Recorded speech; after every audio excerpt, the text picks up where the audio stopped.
보러 가실까요? 21장입니다. 15절에서 19절까지요.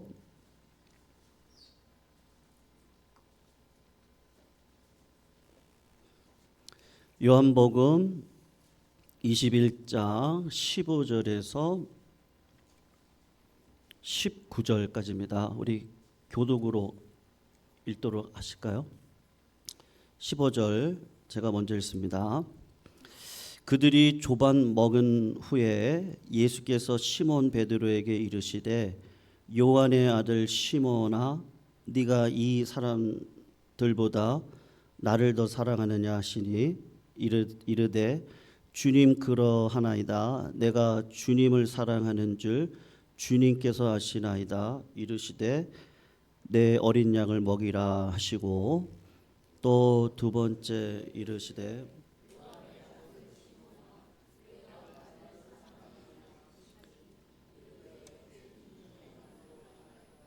내가 주님을 사랑하는 줄 주님께서 아시나이다. 이르시되 내 양을 치라 하시고 세 번째 이르시되 요한의 아들 시몬아 네가 나를 사랑하느냐 하시니 주께서 세 번째 네가 나를 사랑하느냐 하심으로 베드로가 근심하여 이르되 주님 모든 것을 아시오매 내가 주님을 사랑하는 줄을 주께서 아시나이다.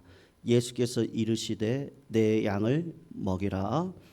내가 진실로 진실로 내게 이르노니 내가 젊어서는 스스로 뛰고 원하는 곳으로 다녔거니와 늙어서는 내 팔을 벌리리니 남이 내게 띠띠우고 원하지 아니하는 곳으로 데려가리라. 우리 같이 읽습니다. 이 말씀을 하심은 베드로가 어떠한 죽음으로 하나님께 영광을 돌릴 것을 가리키심이러라. 이 말씀을 하시고 베드로에게 이르시되 나를 따르라 하시니 아멘. D.L. 무디 전도팀이 그 수많은 사람들을 만나고 복음을 전하면서 그 팀이 이제 한 가지를 깨달은 게 있다고 그렇게 고백을 했습니다. 세상 모든 사람들을 이렇게 보니까 약점 없는 사람이 없더라는 거예요. 약점이 있고 실수가 있고 어려움이 있더라. 그리고 그 약점 때문에 자신의 실수 때문에 괴로워하고 있다는 사실을 이렇게 사람들을 만날 때마다 다 알았다는 겁니다. 그러니까 어떤 사람이든지 약점은 있다는 거죠. 그리고 연약함이 있다는 것도 알게 되었다는 것입니다. 그러나 또 한 가지를 알게 됐는데 이제 복음의 능력입니다. 예수님께서 우리의 모든 죄와 저주를 담당하셨을 뿐만 아니라 우리의 약점과 실수까지도 다 담당하셨다고 하는 이 복음의 능력이 굉장히 크고 놀랍구나라는 것을 깨달았다는 것이죠. 그러다가 어느 날 어린아이 하나가 자신의 약점이라고 할까요? 자신의 못남이라고 할까? 아니면 그 환경에 대한 상처, 열악함 가운데서 하나님 앞에 이 어린아이가 나와서 이렇게 고백을 하는 거예요. 저 같은 어린아이도 하나님 앞에 쓰임을 받을 수 있나요? 나 같은 어린아이 상처 많은 아이인데 열등감에 사로잡힌 아이인데 주님이 나를 써주실 수 있을까요? 나도 주님 앞에 쓰임 받고 싶어요. 그렇게 고백을 했습니다. 그 말에 이 전도팀 가운데 해밀턴이라는 자가 있는데 이분은 주로 이렇게 작사를 하시는 분이세요. 그래서 그 아이의 말을 듣고 굉장히 이 복음적인 울림이 있어서 그 아이에게 걱정하지 마 하면서 가사를 적었습니다. 그리고 여러분 생키라고 하는 유명한 작곡가가 있거든요. 그분도 전도팀의 한 일원인데 이분이 작곡을 해서 곡을 붙이고 노래를 부른 곡이 있는데 그 곡의 제목이 뭐냐면 Take Me As I Am 이라는 찬양입니다. Take me, 나를 받아주세요. As I am. 그래서 있는 모습 그대로 받아주세요. 우리말 노래 가사는 내 모습 이대로 주 받으옵소서 그렇게 되어져 있거든요. 우리 찬송가 214장에 수록되어 있는데 나 주의 도움 받고자 주 예수님께 빕니다. 그 소원 허락하시사 날 받아주세요. 그리고 내 모습 이대로 주 받아주소서. 날 위해 돌아가신 주 날 받아주세요. 이렇게 take me as I am. 있는 모습 그대로 얘야 걱정하지 마. 하나님이 너를 그냥 받아주실 거야 라고 하는 노래를 작곡을 했던 것입니다. 제가 왜 이런 말씀을 드리느냐 하면요, 오늘 본문은 굉장히 유명한 본문입니다. 제가 오늘 본문 말씀을 읽고 묵상을 하다가 한 말씀이 굉장히 제 마음을 이렇게 부담스럽게 했습니다. 그게 뭐냐면 오늘 설교 제목인데요, 요한의 아들 누구라고요? 시몬아. 제가 야 찬영아, 근데 그렇게 들리더라고요. 제가 이 말씀을 딱 받으면서 팍 꽂혔거든요. 마치 그 맑은 강물에 피라미 한 마리가 여러분 해가 뉘어질 때 어떻습니까?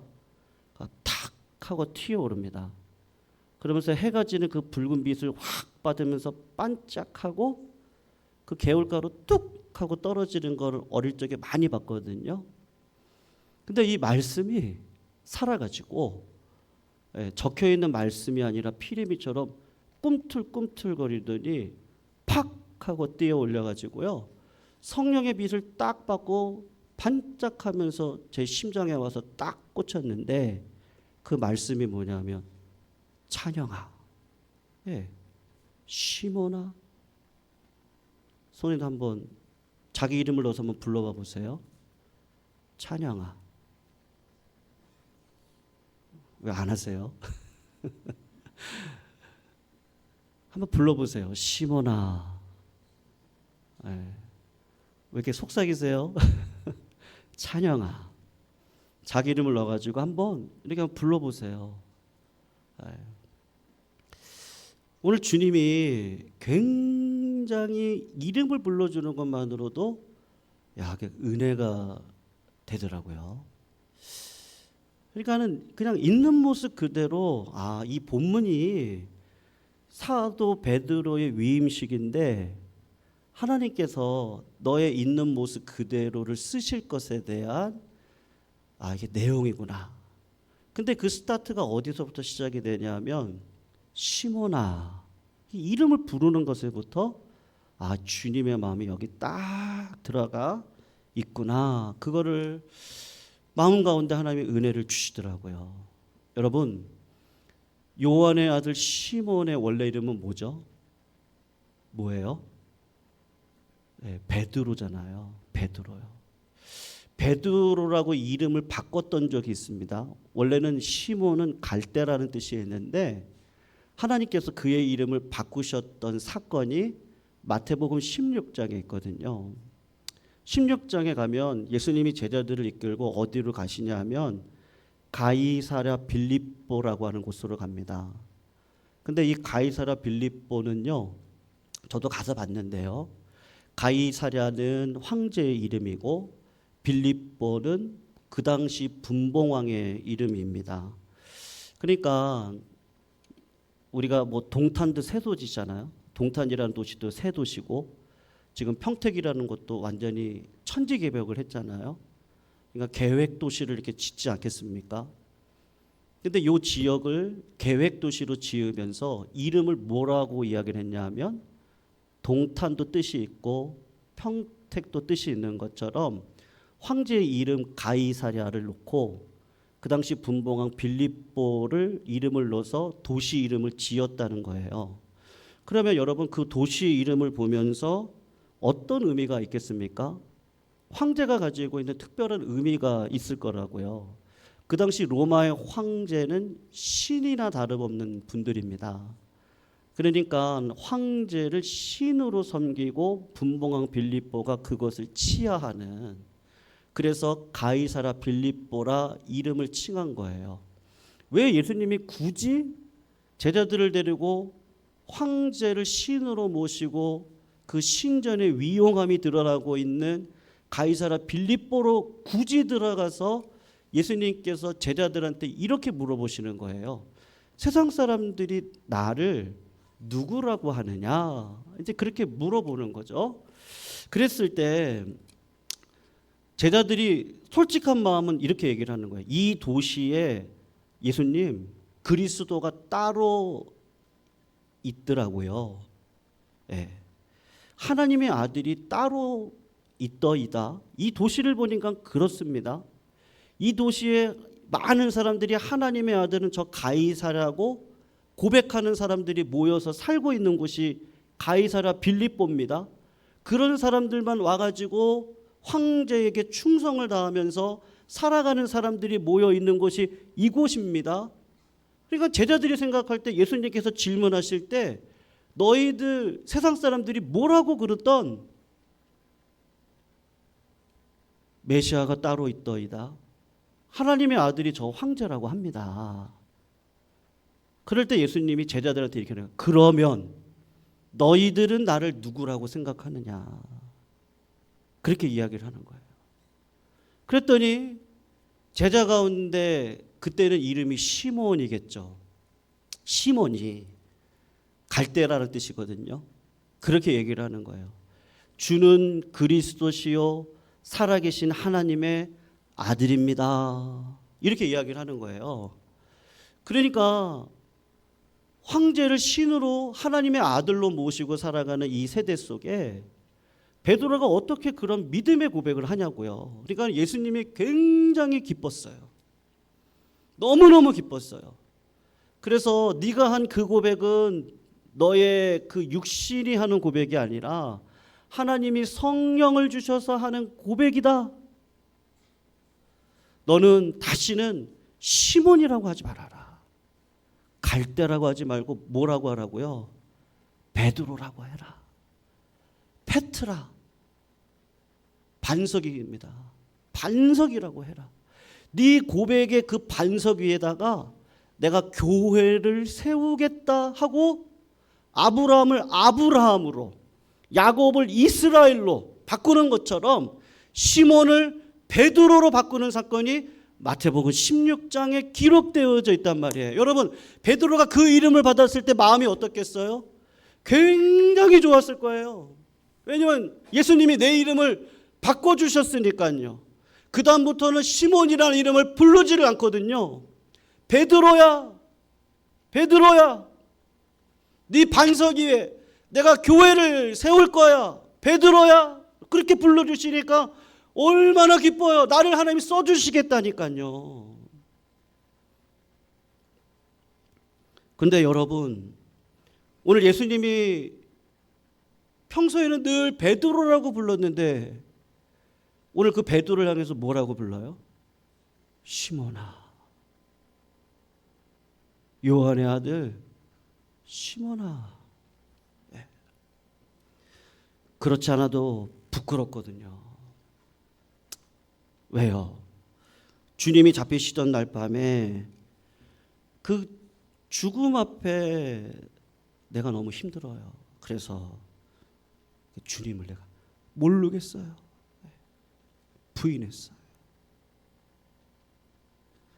예수님이 부활하셨잖아요. 그럼 그 주님을 내 만났잖아요. 그럼 어떻게 해야 돼요? 예루살렘 거리로 나가가지고요. 주님이 부활하셨습니다. 네. 우리 주님이 부활하셨습니다. 복음의 능력이 있습니다. 그러면 얼마나 좋아요. 그런데 베드로가 어떻게 해요? 고기나 잡으러 가자야. 고기나 잡자. 가서 고기를 잡는다고 그물을 이렇게 딱 던져요. 고기라도 좀 잡히죠. 좀 많이 좀 잡히지 좀. 네. 고기라도 좀 많이 잡혀가지고 좀 떵떵거리게 살게 좀 해주시지 하나님이. 고기도 안 잡혀요. 되는 게 없어요. 네.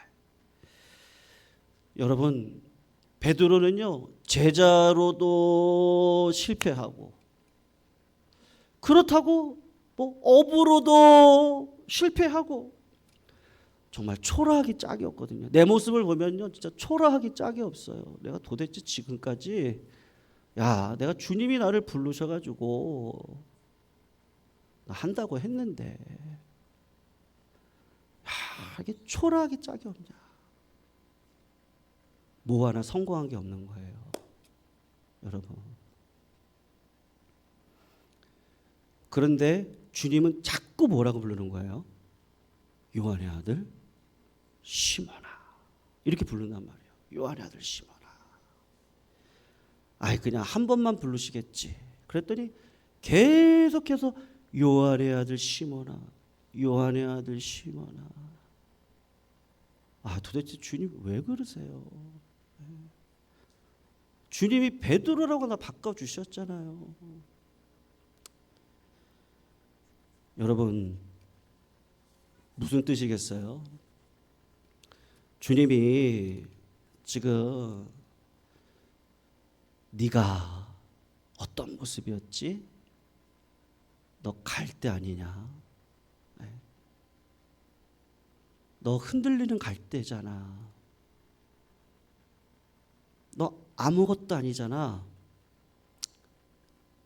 그런데 내가 지금 너를 찾아왔잖아. 네. 너의 그 실패의 자리에도 찾아왔잖아. 네. 여러분 지금 아까 마태복음 16장의 그 위임식을요. 지금 더 정확하게 바꿔가시는 거예요. 새롭게 해가시는 거예요. 재창조하시고 있거든요. 지금. 이게 굉장히 우리 성도님들의 삶 가운데 굉장히 중요합니다. 이 과정을 우리가 반드시 거치시고 성령을 경험하고 복음의 능력을 경험하고 살아가시면 우리 성도님들께서 믿음의 삶으로 항상 하나님께서 보호하시는 은혜를 누리게 될 줄로 믿습니다. 여러분 베드로가 주님의 그 마음을 알기를 원하시는 거예요. 주님은 포기하지 않는다니까요. 성도님들이 어떠한 모습 가운데 있든지 간에 하나님은 그 손을 놓치지 않는다니까요. 하나님은 성도님들과 함께 하고 싶으시다니까요. 절대로 내 자식을 놓치는 법이 없다니까요. 사랑하는 성도님들, 탕자를 생각해 보세요. 결국에 가서 실패하고 난 다음에 탕자가 생각했던 건 뭐예요? 내 아버지. 여러분 하나님의 사명이 너무나도 무거웠던 요나를 생각해 보세요. 몇 번이고 도망가고 싶었어요. 그만두고 싶어요. 근데 하나님이 그를 어떻게 하세요? 포기하지 못하도록 만드세요. 창녀 고멜을 생각해 보세요. 세상에 탐욕에 사로잡혔던 그 고멜. 호세아야, 너가 저 여자에게 가서 결혼해라. 저 여자가 이방 사람과 만나서 낳았던 그 자식을 네 자식으로 삼아라. 왜?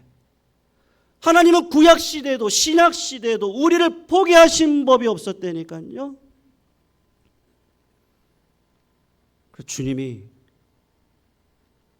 오늘도 저희들을 불러주시는 거예요. 아픈 곳을 콕콕 찌르는 것 같아요. 아파 죽겠는데. 그런데 콕콕 찔러가면서요. 나를 고치겠다고 주님은 말씀하지 않으세요.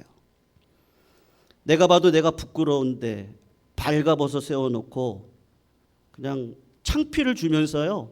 네가 일어나잖아. 그러면서 고치겠다고 주님은 그렇게 하지 않으세요. 야 아버지라고 부르지도 마 이놈아. 집 나갈 땐 언제고 꼴 좋다. 네. 네가 임마 그러니까 그렇게 사는 거지. 그렇게 얘기하시지도 않으세요. 선생이라고 주라고 부르지도 마. 기도하라고 했더니만 꾸벅꾸벅 졸기나 하고. 응? 나는 절대로 예수님을 배신하지 않겠다고 맹세까지 한 놈이 계집아이 앞에서 저주까지 하면서 맹세를 해 이놈? 꼴도 보기 싫다 이놈아. 네. 그렇게 얘기하시는 것이 아니라 어떻게 하시는 거예요? 주님이 찾아오셔서 요한의 아들 시몬아. 뭐라고 얘기하는 거예요? 여러분 미국 유튜브에 이런 유튜버가 있어요. 어린아이가 어머니에게 종이 한 장에 청구서 하나를 가지고 왔습니다. 저녁 식사를 준비하고 있는 어머니에게 아이가 와서 종이 하나를 건네는 거예요. 오늘 엄마 마당에서 잔디 깎았어. 잔디 깎은 비용 5달러. 내가 잠방 깨끗하게 정리했어. 1달러. 어머니 신부름 갔다 왔어요. 50센트. 어린 동생 돌봐준 것 25센트. 우리 집 쓰레기 제가 다 모아가지고 버렸어요. 1달러. 학교에서 좋은 성적 받아왔어요. 엄마 5달러. 마당 청소했어요. 2달러. 총액 14달러 75센트. 어머니 이거 용돈 주세요. 이렇게 했어요. 어머니가 그것을 보고 어떻게 할까 하다가 종이 뒤편에다가 이렇게 썼습니다. 9달 동안 내 뱃속에서 괴롭게 할 때 잘 길러준 거 free, 무료. 너 아플 때마다 밤을 새고 옆에서 간호하고 기도해 준 거 무료. 이때까지 너를 키우면서 너를 위해 염려하고 걱정하고 기도하고 관심 기려준 거 무료. 앞으로 너 대학 갈 때까지 내가 책임져 줄 건데 그것도 무료. 그리고 딱 줬어요. 이것을 보고 났던 그 어린아이가 곰곰이 생각을 하더니 그렇게 적었어요. Paid in full. 다 지불되었습니다. 엄마 용돈 필요 없어요. 죄송해요. 그 다음부터 잔디 안 깎았을까요? 어땠을까요? 그 다음부터 공부 열심히 했을까요? 안 했을까요? 그 다음부터 동생 잘 봤을까요? 안 봤을까요? 네? 잘 봤겠죠. 네. 요한의 아들 시몬아, 네가 나를 사랑하니? 그렇게 질문하시거든요. 여러분 신기하게도 이 안에 네가 나를 사랑하냐?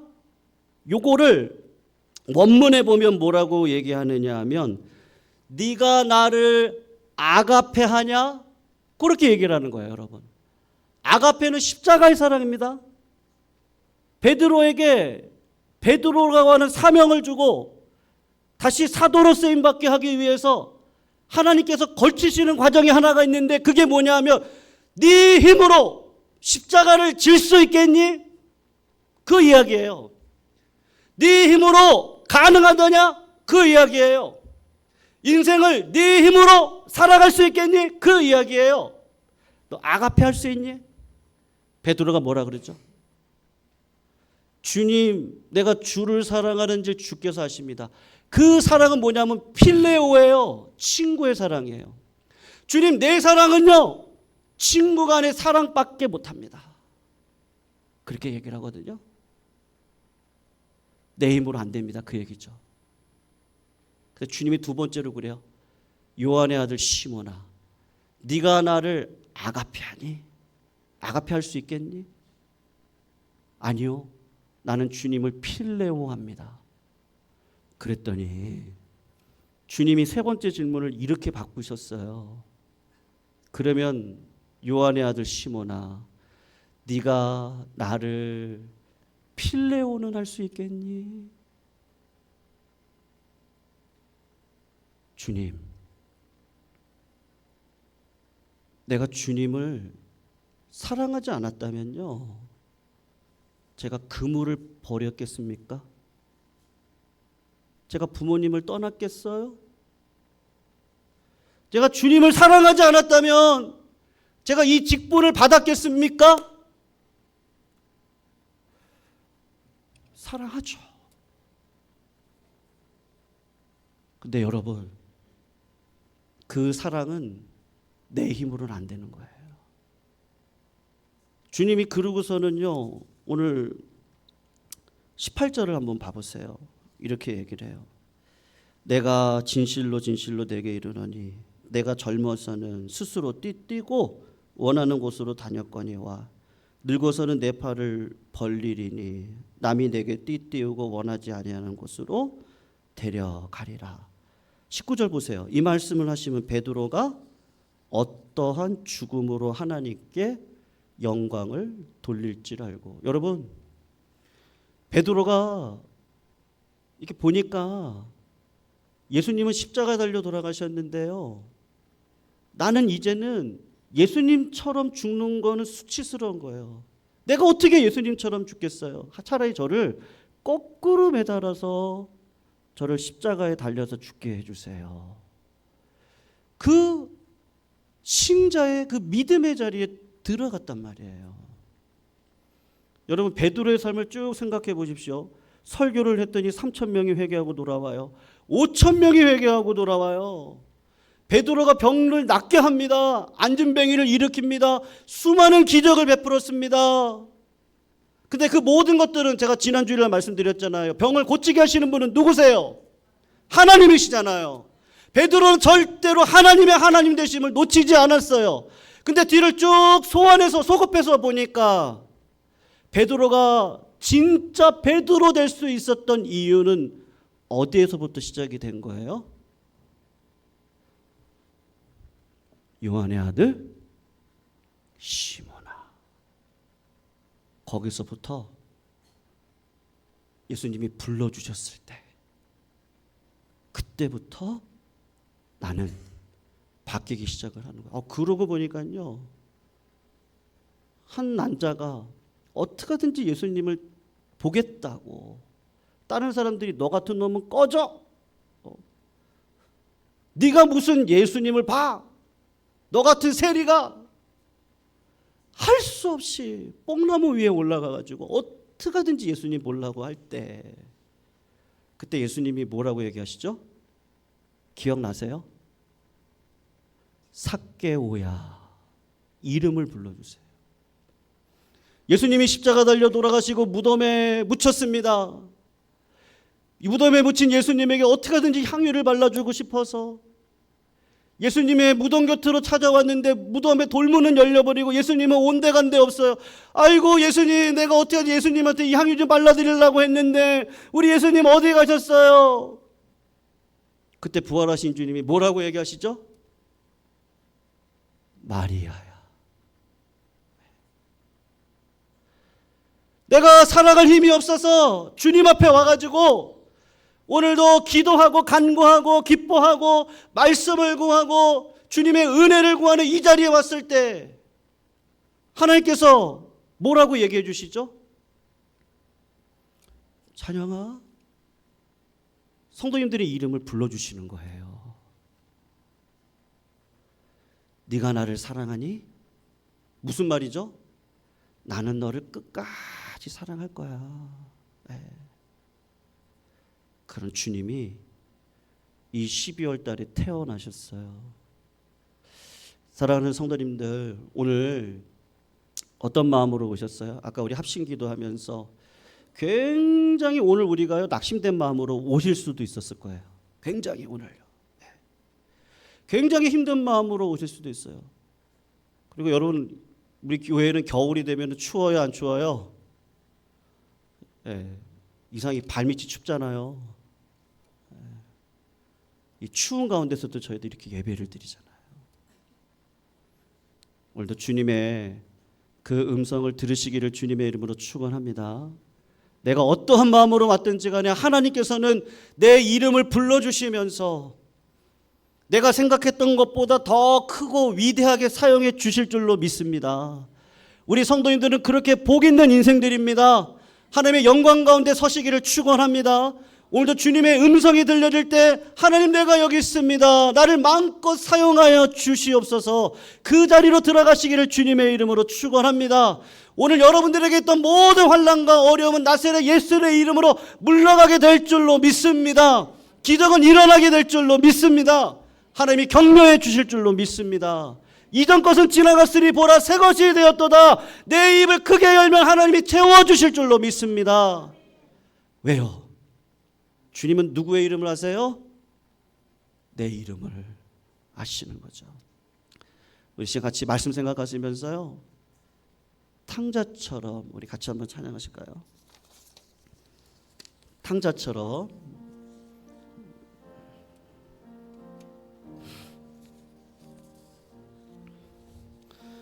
당자처럼 망할 때도 애타게 기다리는 애타게